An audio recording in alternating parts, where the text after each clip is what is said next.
The shmup video meta has changed.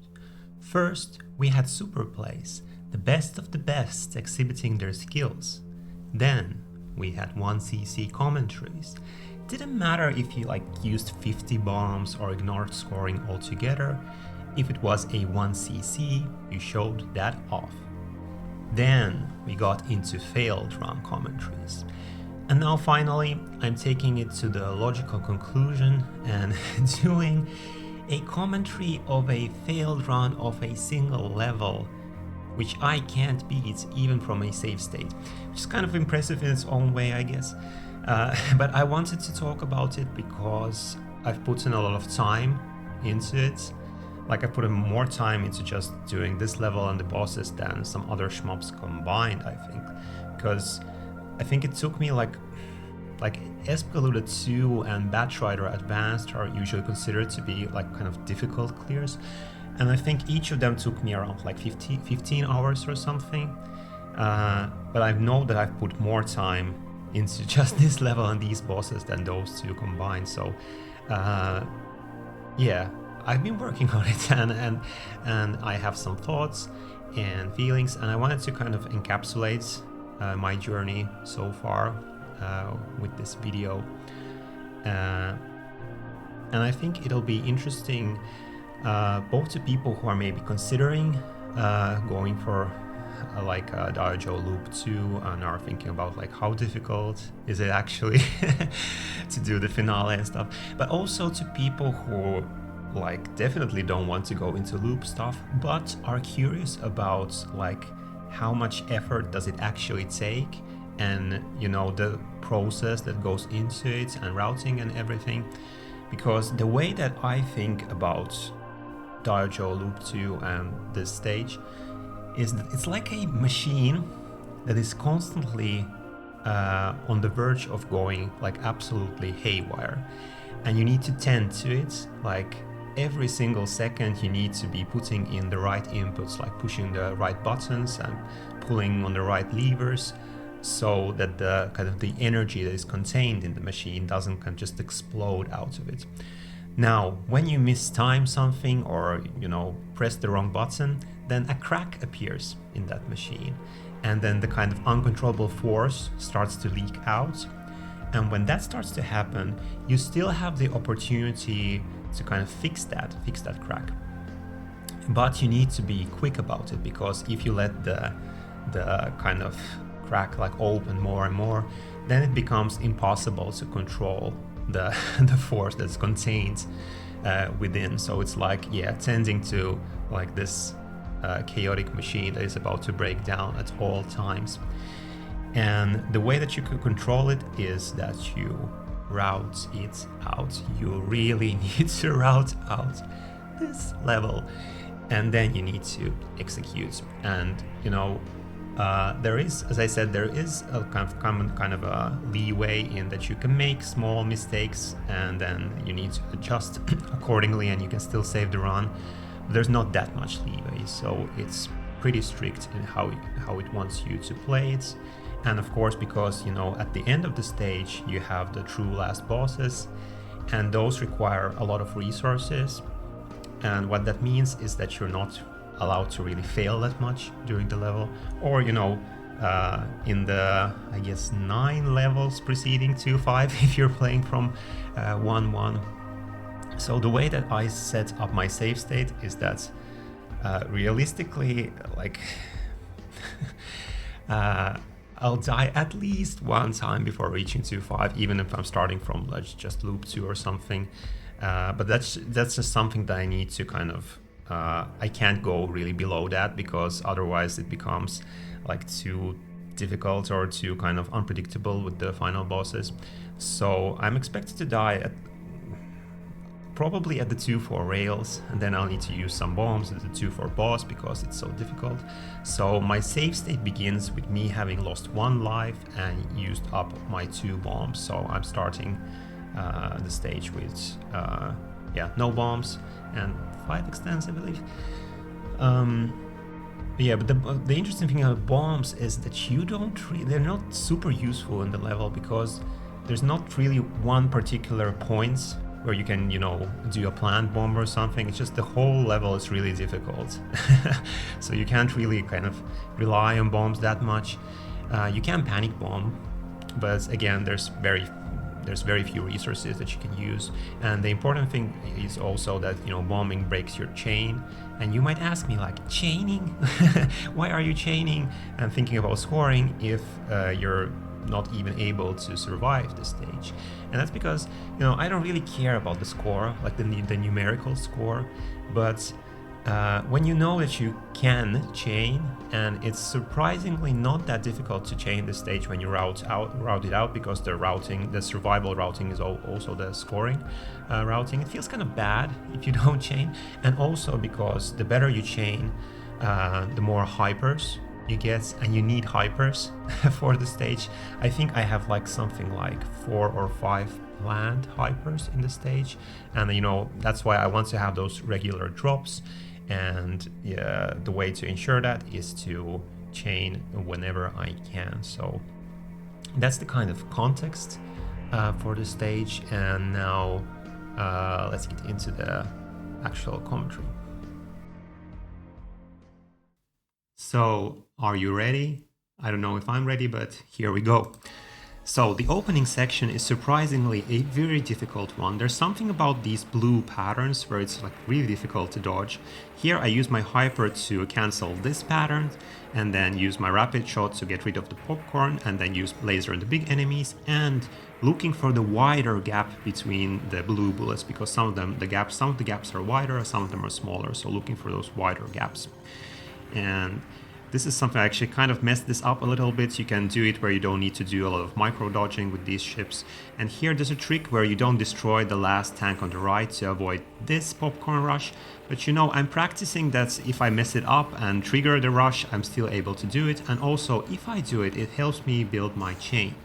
And here I'm using kind of a safe-ish strat here. Again, using the hyper to lock the boss in place. But I used rapid shot in the beginning to not damage the boss too much, because if you destroy the boss too early, or the earlier that you destroy the boss, the more ships you get in the rush after the boss, like these ships, and these can be difficult to dodge and get rid of if there's too many, so kind of delaying the boss kill a little bit. Beehive, very strict, and here is where I often kind of end up messing up. There's some section, there's this second bee where, I don't know, I kind of maybe need to tighten up my routing here. But after the second bee, it's not too bad. You just need to memorize where the bees are going to appear, and as soon as they appear, you like shoot them with your laser and destroy them as quickly as possible, while using the rapid to get rid of those Zakos. But this is, yeah, I messed up there a little bit and had to use my hyper. That's okay, that's why I don't have a planned place to use the hyper during the beehive, but I kind of keep it if I mess up, and then I can get out of that mess. This mid-boss, again, surprisingly difficult. Like these big blue bullets, they're actually really fun to dodge in loop 1, but in loop 2 it can be difficult because they kind of overlap in weird ways. I don't know, surprisingly difficult. And this, again, very hard section. You kind of need to see like where the rush starts and be kind of on point, like find that first enemy and start destroying them as soon as possible. But yeah, this is just very aggressive streaming that you need to do, but very satisfying when you manage to do it. 2.5 version of this mid-boss is pretty much the same. I think it's just a little bit faster. You just need to be careful not to destroy all of these small enemies. I almost got clipped there. And here, because I had some like broken chains coming up to here, my hyper meter is not where I want to be. Actually, this is a place where I want to use the hyper to again cancel those blue bullets. But since I didn't have it, but I had the bomb, I used the bomb to get rid of the bullets, the blue pattern, and then just use my hyper to get back on track on my kind of route and hyper routing. And here with some aggressive playing, you can destroy this building on the left before it has a chance to shoot, because it's very difficult to dodge. Here you need to play very aggressively, very up on the screen, going from side to side. And this is just all out mayhem going on here, but you need to be careful and not go too fast, streaming the bullets from the tanks. And here I'm getting a hyper drop, and again I want to use the hyper at a specific point. I do some moving from side to side, and then Then I have a specific points, like I use my hyper here so that I can cancel those bullets because they are difficult to dodge. And here the tanks to the left can shoot you from surprisingly like you wouldn't expect them to shoot you so up close, so I use the rapid shot there to get rid of them. Again, just need to move slowly and very considerately. And here is where I'm going to mess up. There's kind of a strat that you can do with these ships, but I mess it up because you basically move only vertically here and then you avoid the bullets, but you can see me there kind of, I went horizontally and that messes up the pattern, and so I died there. But that's okay because I still have 4 extends. This is basically kind of an ideal setup for the bosses, even though not super ideal because I would prefer my hypermeter to be like half full or something, so that's something I kind of messed up. But it's very hard to control the kind of how your hypermeter fills up.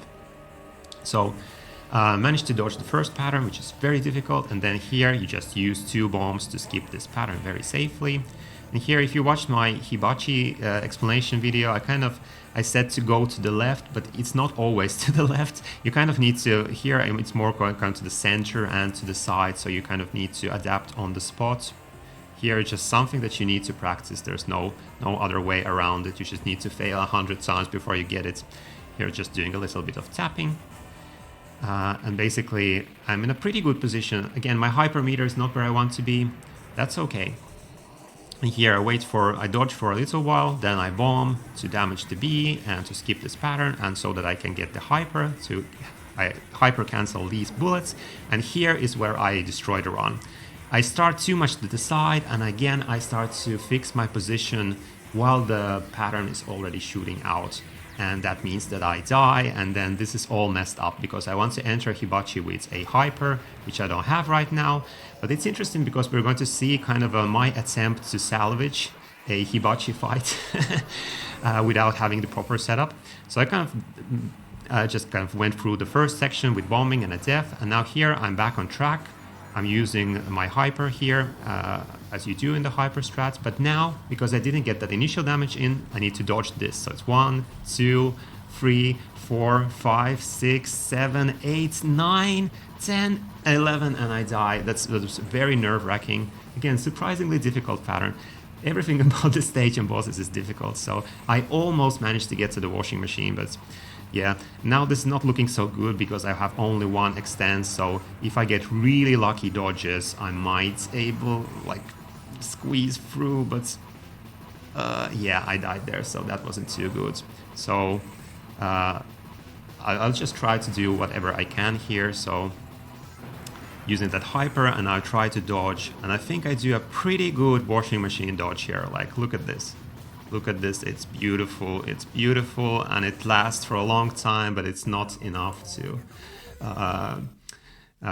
get rid of Hibachi in time, and so the run ends there. So that's kind of, I just wanted to give you an impression of what it feels like to try to beat this stage with the bosses. So basically I did like 3 mistakes, you could say. My hypermeter wasn't where I wanted to be when I entered the boss rush.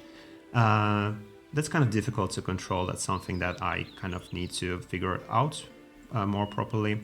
Then I died at the ship rush between the bosses, before the bosses. But that's okay because it's kind of, I actually prefer to enter the boss rush with my full bombs and 4 extends, because there's some weird stuff that can happen if you die, like during the, say, second pattern, where it goes on for longer than it usually goes if you use 2 bombs. There's something strange about that. So basically, even if I died at the ship rush before the bosses, it's something that I prefer, like it's my preferred setup. But the thing that really destroyed the run is that I mistimed, or I mispositioned myself slightly during the flying bee attack number 3, and I tried to fix it. Well, it was unfixable, so that messed up the kind of hyper setup for Hibachi. And while I did some nice dodging, I think I feel like during the Hibachi fight, and did my best, it's just not, it just wasn't enough. So yeah, a very strict, very unforgiving game when it comes to beating 2-5 with the bosses, but also This is just once you get the route down and you know what you want to do and you keep on trying to do it, it's like nothing else really. It's just so, it feels amazing because I think this is like 7 minutes long, like this whole segment, the stage and the bosses. And it's like the 7 minutes feel like an hour or something, because there's just something happening like each and every second. So it's kind of, it feels amazing to route out the stage, and when everything goes as planned, it's just kind of, yeah, I guess that's what keeps me coming back, even if I can't beat this damn stage. Like, what is going on with this 2-5 and the bosses? But yeah, frustrating, but also amazing. Thanks for watching.